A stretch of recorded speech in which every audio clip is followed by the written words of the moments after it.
Hey, welcome back. Thanks for being here once again on the Blended Family Coaching Show. We're very excited to continue the conversation from last week. Now, we're literally going to jump right back in where we left off last week. And so if you haven't listened to it, you may want to go back and check it out. But just as a really quick recap, we were talking about being in coach mode when it comes to parenting our adolescents and teens. Right. We talked about how we want to consider how our kids are uniquely wired. We want to think about what they value most and how we can structure some coaching conversations with each of them individually. We shared an example of how we've uniquely coached our son Jacob in the past. And the truth is, this isn't really necessarily a one-size-fits-all approach to coaching, but it's something that you really need to spend some time thinking about and talking about as a couple of how you're going to approach it. And then once you do that, you have to practice it. Right. And that's exactly where we left off in our conversation last week, all about practicing. I tried to simplify it for you. I gave you 2 simple steps. If you missed it, go back and check it out. And now we're going to jump into the rest of the conversation that really is about our mindset around this whole coaching thing. And we all need to examine our mindset with it.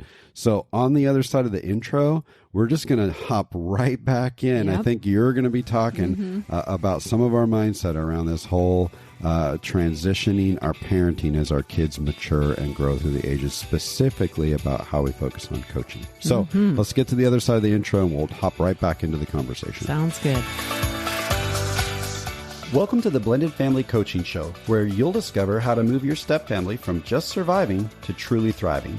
Grab your headphones and listen in as we share practical, real-life strategies for building healthy bonds, Understanding the kids' perspective, romance and partnership, parenting with great teamwork. and yes, even co-parenting with a difficult ex. We're Mike and Kim Anderson, and we believe with the right tools, every step couple can overcome the common challenges of stepfamily life. Join us for authentic and sometimes comical conversations to discover how you can lead your family with confidence and create the future you really want. Okay, at this point, you might be thinking how much easier it would be to just be the cop, right? For sure, yeah.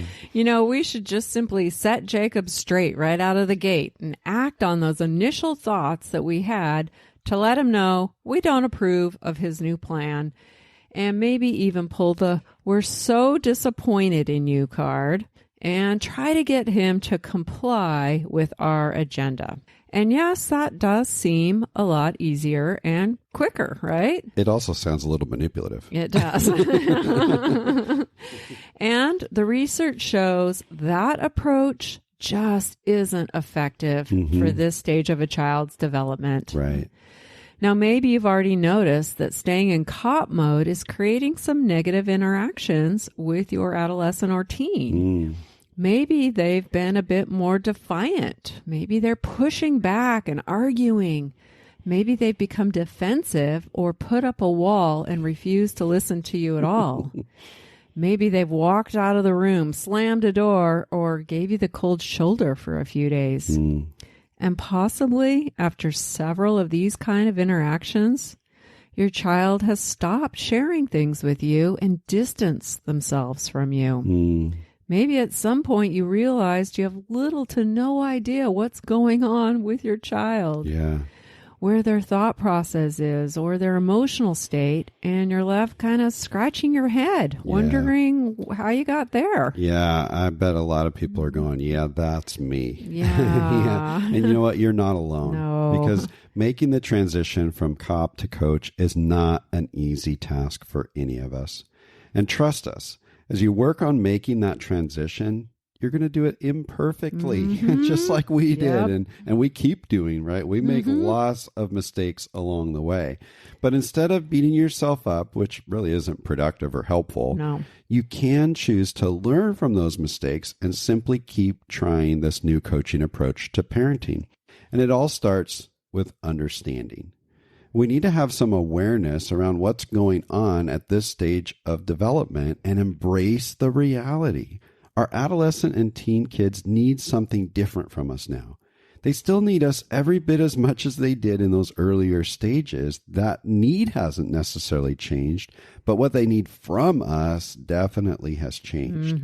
Their mindset has changed. Their emotions are different. Their physiology and hormones are different. And even their focus on how quickly adulthood is headed their way has dramatically changed from when they were younger. And if we fail to acknowledge all of those changes and we don't adjust our approach in the way that we're parenting them, we're missing the mark. We might be left kind of scratching our heads and wondering, well, where's the disconnection and this distance that we've experienced in our relationship coming from? Right. It can be really tough. It could be confusing. They're changing. We've got to change with them. Yeah. I want to read from one of our favorite parenting books, Parenting Teens with Love and Logic. Oh, yeah, I like that. The authors say this: being a teenager is an out-of-body experience, out of a child's body and into an adult's, or somewhere in between. Yeah, usually in between, right? Right. And naturally, our teens grow more self-involved and peer-oriented. They assimilate into a subculture, adopting distinctive attitudes and behaviors that often offend their parents. All this is grounded in a deep personal struggle with identity and self-worth. Who am I is the central question as teens transition from dependence to independence. Wow. A deep personal struggle. And that's often why our kids tend to distance themselves from us. They crave autonomy, and they're on this quest of discovering how and where they fit into the world. Not just in the family dynamic, but in their peer and their social groups, with their interests and activities, and how they fit in the world around them. As parents, we're often focused on the day-to-day responsibilities, right? We expect things from our kids. But our adolescents and our teens, they've got a very different focus. Yeah. And as parents, we see the physical changes in our kids, and we're well aware of all the hormonal changes that are going on. Yeah. But we also need to understand the changes that are going on in their brains. A changing brain at this stage means that kids will act differently in different stages of maturity and development.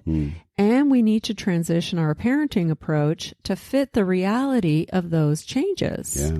We need to realize that our kids are going to act differently than us as adults simply because their brains work differently. For sure, right. Our kids' brains are guided more by the emotional and reactive amygdala and less by the thoughtful, logical prefrontal cortex. This is why they tend to be more impulsive or engage in high-risk behavior and often act before they think. Right. Now, this doesn't mean that our kids are incapable of making good decisions or that they can't tell the difference between right and wrong, okay? It also doesn't mean that they shouldn't be held responsible for their actions. We're not saying that at all.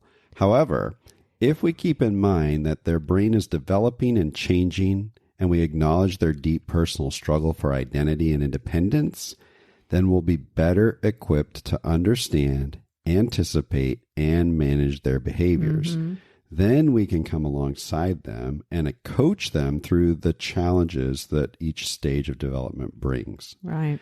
And if you want to learn more about all that, just Google adolescent brain development, and I promise you'll find plenty of information out there to help you.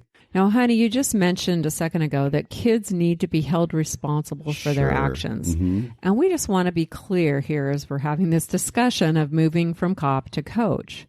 Coaching does not mean that we just ask our kids some questions to get them to think about their choices, and that's the end of it. Right. That's just one piece of a coaching approach. That's a communication piece. And our kids still need us to guide them in the right direction when they're actively going down the wrong road. Yeah, for sure. That's right. And you know, coaching does not mean that we're excusing or overlooking poor behavior. Right. We're simply going to approach that poor behavior a bit differently in this stage, because when a parent is stuck in cop mode, their adolescent child probably isn't going to be very motivated to change their behavior. And here's why. Instead of focusing on their own choices and what they might do differently to avoid negative outcomes in the future in their own life, they're actually focused on their anger with you as the parent instead. Mm-hmm. See, when an adolescent or teen has a parent that's stuck in cop mode, who's lecturing or nagging or guilt tripping them with lots of do's and don'ts, their focus stays laser focused on their frustration with that parent. Mm-hmm. They're going to try shutting them out. They might rebel against their demands and try to get out from under the control that they feel from that cop parent. Now, on the other hand, a coaching approach provides the most impactful setting for kids to learn from their mistakes, take responsibility for themselves, and ultimately begin to make better choices. Copying does just the opposite. Yeah. And, you know, we were all there as we were developing and struggling to find our own identity and to become independent from our parents. What? Right? You weren't a perfect kid? No. And you might not remember that part of your life, but I sure do. And I was a little bit like Phoebe and a little bit like Annika. I thought I knew it all, and I was very impulsive. And I had a really strong counter will. So if my parents told me not to do something, boy, I went out of my way to do that thing. And if they told me to do something, I did everything in my power to avoid doing that thing. Man, you were rough. Yeah, I wanted to be my own person. Sure. But sadly, parents stuck in cop mode unintentionally distance themselves from their kids and often set themselves up to be deceived. This was certainly the experience I had with my parents. When they tried to cop me, I responded by giving them a lot of lip service just to appease them, just to shut them up. I told them what they wanted to hear. But in reality, I was living a double life most of the time, and they had no clue. So you were deceiving them. Yeah. And this was because my parents really weren't willing to meet me in my reality. They didn't seem to be very interested in understanding my struggles, and they weren't okay with my messy, imperfect, and misguided development from child to adult. Their expectations of me were very unrealistic, and as a result, we didn't have a close bond. And that extended into my adult life. Sadly, I've never really felt understood or fully accepted by my parents. And that's one of the dangers of getting stuck in cop mode. Our kids end up feeling misunderstood and unknown. Yeah, that's a real negative impact. It is. And we don't want that for our relation. I don't think any of us want that in our relationships with our kids. No. I really want them to feel misunderstood or unknown, right? And that's one of the values of doing our best to stay in coaching mode is building that connection to help our kids really feel like they've got a good place to land because, man, mom or dad or mom or stepmom or stepdad, they get me. We want that for them. And they're not afraid of the messiness. Yeah. So you can see why coaching is so beneficial for parenting adolescents and teens. And even though it seems like it's going to take more energy and more effort than being a cop, coaching is a way to connect with your kids and guide them as they start to discover where they fit and what direction they want to take in life. But there really is another big hurdle that parents have to overcome when it comes to moving from cop to coach.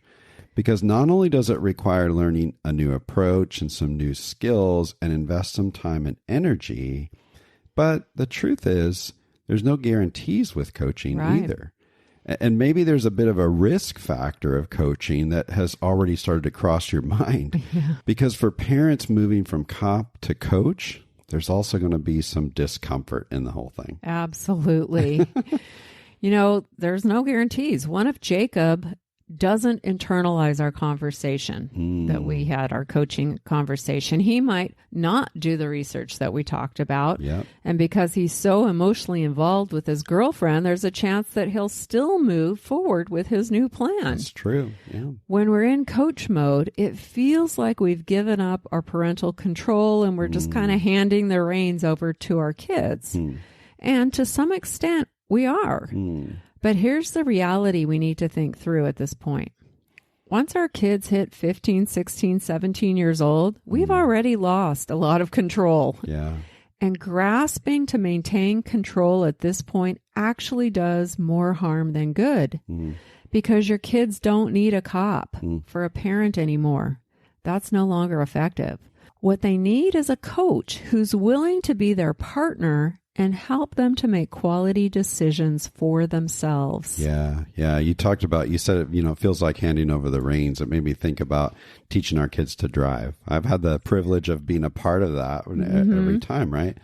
And the reality is I hop in the passenger seat and they're still taking the wheel. And yeah, there's been some times where maybe I've been tempted to like pull the e-brake or reach over and grab the wheel.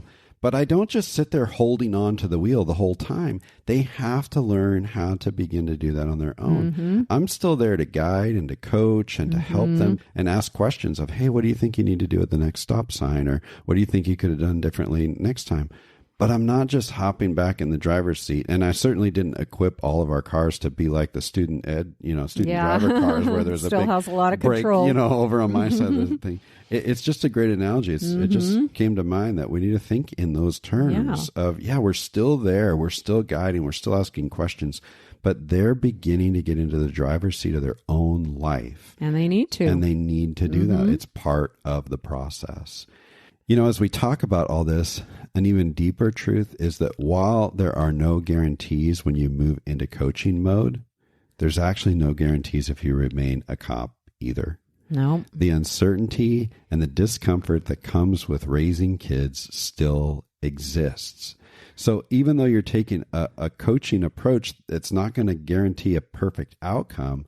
What the research shows is that it has a better chance of creating connection in your relationship and a better chance of getting young people to think through their decisions than staying in cop mode ever will. Right.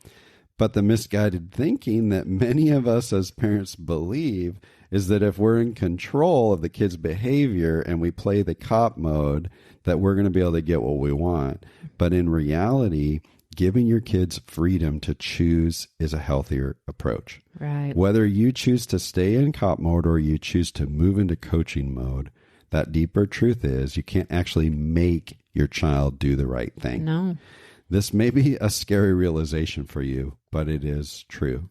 There's a lot of things you can't control in your child's life, especially at this stage in development. You can't follow them around everywhere they go and micromanage every little decision that they make. And if there's something that your child really wants to do, especially in adolescent and teen years, even if you've put appropriate boundaries in place and they know it's something that you don't approve of, most kids are going to find a way to do it anyway. You can't realistically completely stop them. It's just not a reality. Right. Yeah. And even if you could make your kids do the right thing all the time, it wouldn't help them to develop into mature, responsible people that are able to manage their own adult lives someday. Yeah.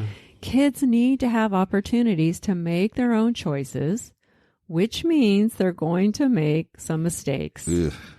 And they're going to experience the consequences of their mistakes. Yeah. They're going to need to think through those lessons and learn from them in a meaningful way.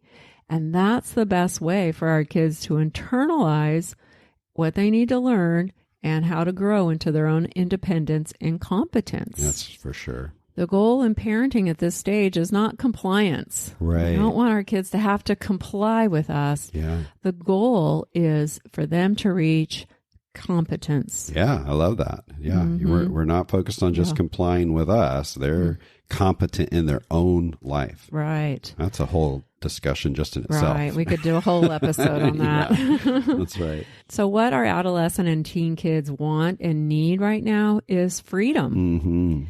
And as a coaching parent, you can give them some of the freedom without just making life a free-for-all. Yeah, that's right. But this does come with risk because they might choose to mismanage their freedom and possibly create some trouble for themselves. That's right. And that's trouble for us. Right. As parents, our tendency is to protect our kids from making a poor choice or getting into any trouble. We might even be compelled to intervene, to start to bail them out. But in the bigger picture, it's only going to cripple them because it shields them from important life lessons that can only come from experiencing the painful realities of their mistakes. Yeah, it's tough. Let me share an example of this. Okay, all right. We might have a few. Yeah. And this was a painful example, not just for Annika in this developmental stage, but it was extremely painful for me as a parent. Yeah. So in her senior year of high school, Annika made a series of poor choices around prioritizing school. Yep. As a result, she was short one math class and she failed to meet the requirements needed to graduate. Yep. Now, she was upset and embarrassed that she wouldn't be graduating with her class, but she'd been given many opportunities to complete the math requirement. She simply chose not to take advantage of those opportunities. So there were some painful emotions and tough realities for Annika to face. But I was struggling as well. You know, we did everything we could to support Annika and try and coach her through this season. Yep. We even offered to pay for a tutor. But again, she chose not to engage in the resources that we offered, and our coaching fell on deaf ears. Yep. No guarantees in coaching, right? No. So when graduation day came, I felt like a failure, and I was embarrassed too. All of Annika's friends were receiving their diplomas, but after 12 years of schooling, Annika hadn't finished well. I experienced a lot of deep sadness and grief. There were tears shed, believe me, for her and for myself as a parent. But I had to stop and ask myself an important question. What was more important for Annika's overall development? Was it more important for her to successfully graduate and make me feel proud and accomplished as a parent?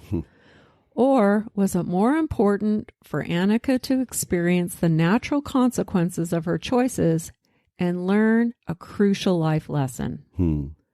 What was more important? Now, in hindsight, we wouldn't change how we parented Annika through that challenging season, honestly. Right. And at this point, Annika had already turned 18. I knew I couldn't physically make her show up for class. I couldn't make her study and do her homework. And these were things that weren't my responsibility. Right. I had to let her either choose to make the effort, pass the class, and earn her diploma, or not. And since she chose to cut class and ignore her homework instead of finishing up her graduation requirements, she didn't graduate. Yep. That's the reality of how real life works.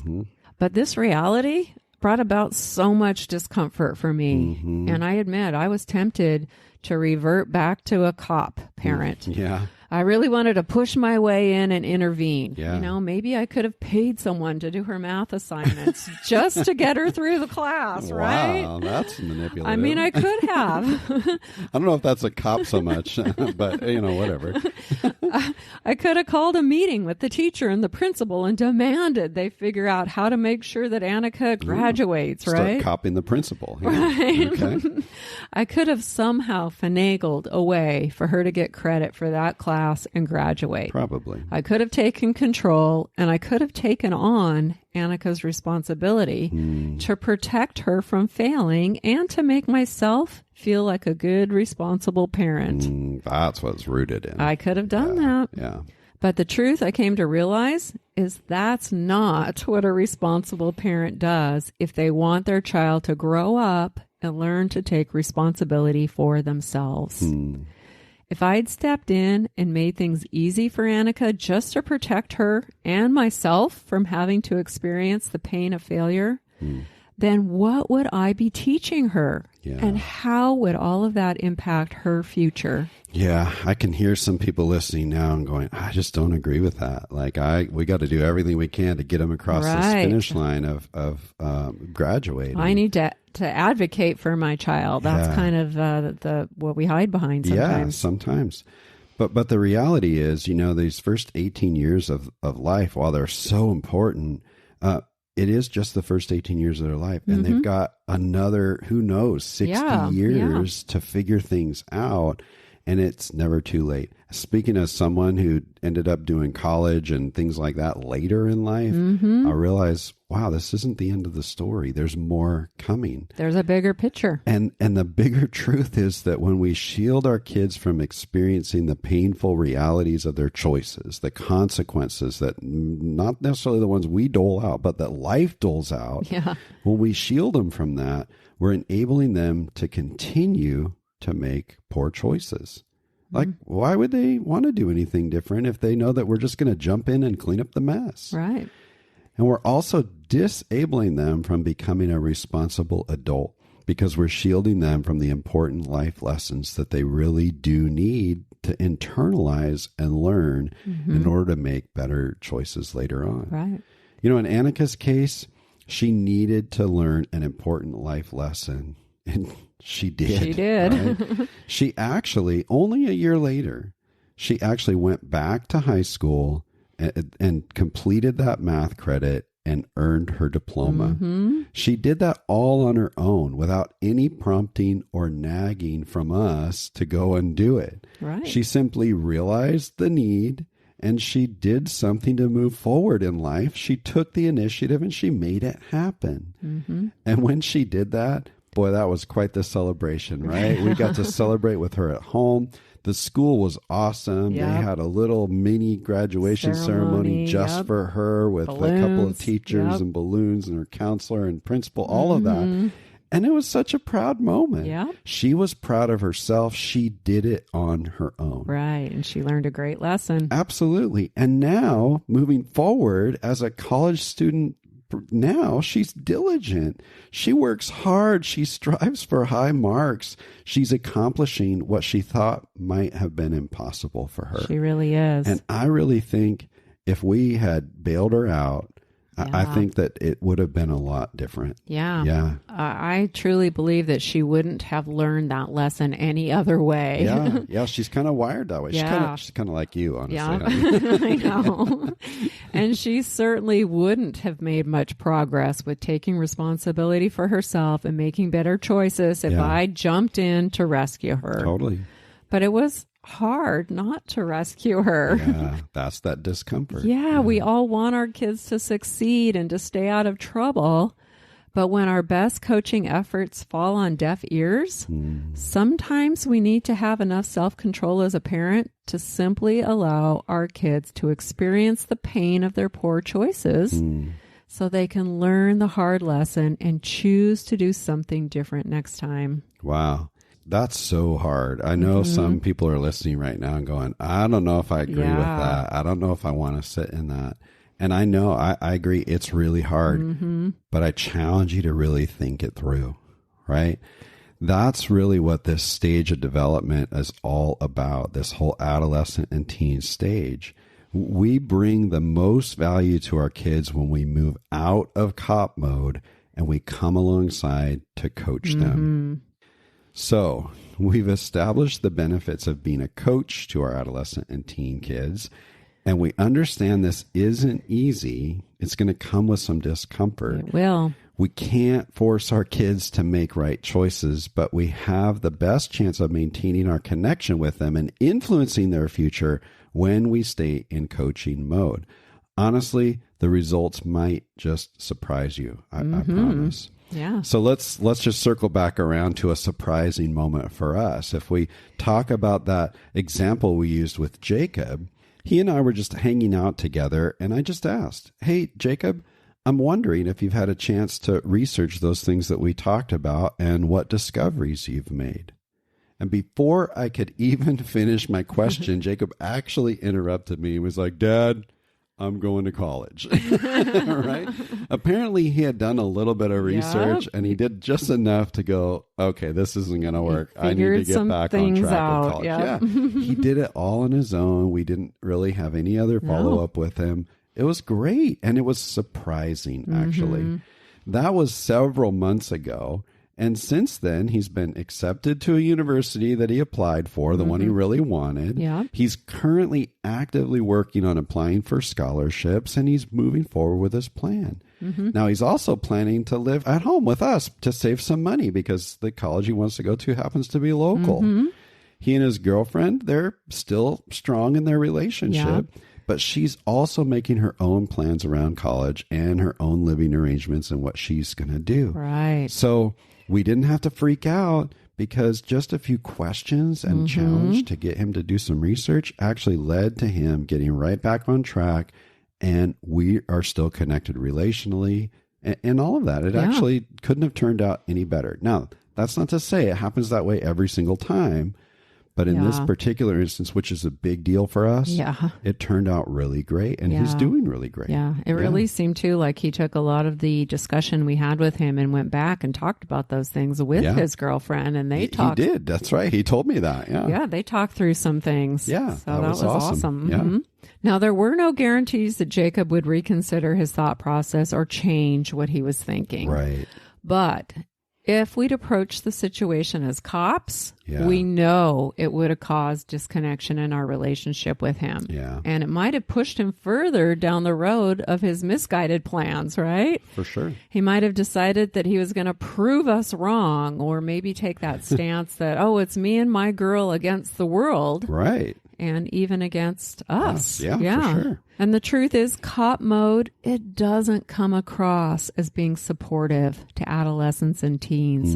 Ultimately, it leaves them feeling unheard, unknown, and dismissed when they're copped at this stage of development. For sure. You know, the ultimate goal is to stay connected with your kids by directing them less and empowering them more. Less direction and correction and more empowering. Right. In the long run, this is actually going to multiply your impact. A coaching parent becomes their child's dependable, wise counsel and guide through life, beyond the adolescent and teen years and into their adulthood, because trust and understanding and mutual respect will grow and deepen. You know, we're experiencing that now with the girls. We are. I mean, even just last week, Phoebe called me and was really thinking through a change that she wanted to make in her schooling and right, her a focus. pretty significant change. But she called because she wanted to talk to me about it. Right. She wanted your advice and your guidance. Yeah, for sure. Well, she called, I think, under the guise of, I'm going to let you know about this. Remember, she's the one who thinks she knows it all. But the fact that she even reached out and wanted to talk through it before she took the action, that told me something. That's big. Yeah, it was big. Now, we shared that this is our 40th episode on the big topic of parenting. Yeah, that's a lot. Yeah. And if this discussion inspired you to keep learning and growing in how you approach parenting, whether you're a bio or a step parent, or maybe you'd like to grow in becoming parenting partners who really learn how to work together as you parent and lead your family. That's always challenging, right, for blended family couples. Right. But if that's you and you want to keep going, then you can go check out the show notes, because we've got links to several episodes for you, including an episode all about counter will, which I mentioned before. It's so important to understand what counter will is, because that knowledge can help you to steer clear of power struggles with your kids. For sure. Wouldn't that be nice? Yeah. There's also an episode on outlaw words. That's a good one. Yeah, and maybe you've listened to that episode before, but go back, listen to it again, and put it into the context of communicating and coaching your kids. Because the words you use during a coaching conversation really do make a difference in how they'll receive those questions you want to ask. For sure. And there's a whole lot more for you to check out in the show notes. That's right. And we'll also share a link to the book that we mentioned, Parenting Teens with Love and Logic, which is one of our favorite resources. This parenting method, Love and Logic, has helped us learn the skill of coaching and discover appropriate and effective strategies for raising responsible kids. So you may want to go check that out too. Wow. What a amazing discussion. We had a lot to share in this whole area. And honestly, in all of this, we've been kind of scratching the surface, but we hope that it's brought some insight to you. And I hope that it's challenged you. Yeah. And if you do want to go deeper, or you need to discuss your specific circumstances, give us a call. Absolutely. We'd love to help you with that. Yeah. Go to the show notes, just like we asked Jim to do. Scroll down to that section that says ready for some help, and just click on the link to schedule a free coaching call with us. We would love to be able to connect with you. Wow, I think that was a longer conversation than we anticipated it being, but that finishes up the second half of the conversation about moving into coach mode when it comes to our parenting. And the best part about practicing your skills around coaching in your parenting is that it can reduce tension, and it can even help you and your spouse to get more on the same page around your parenting if you really plan this well. And when that happens, you're going to have more energy to build your relationship. Yes. So as we head into February, and that means Valentine's Day is right around the corner, we're going to spend the next few episodes on something we all want more of in our marriage, and that's passion. So make sure that you stay tuned over the next few weeks as we talk about passion and physical intimacy in a blended family marriage. Now, that's going to make this whole 2-part episode fully a wrap. Until next time.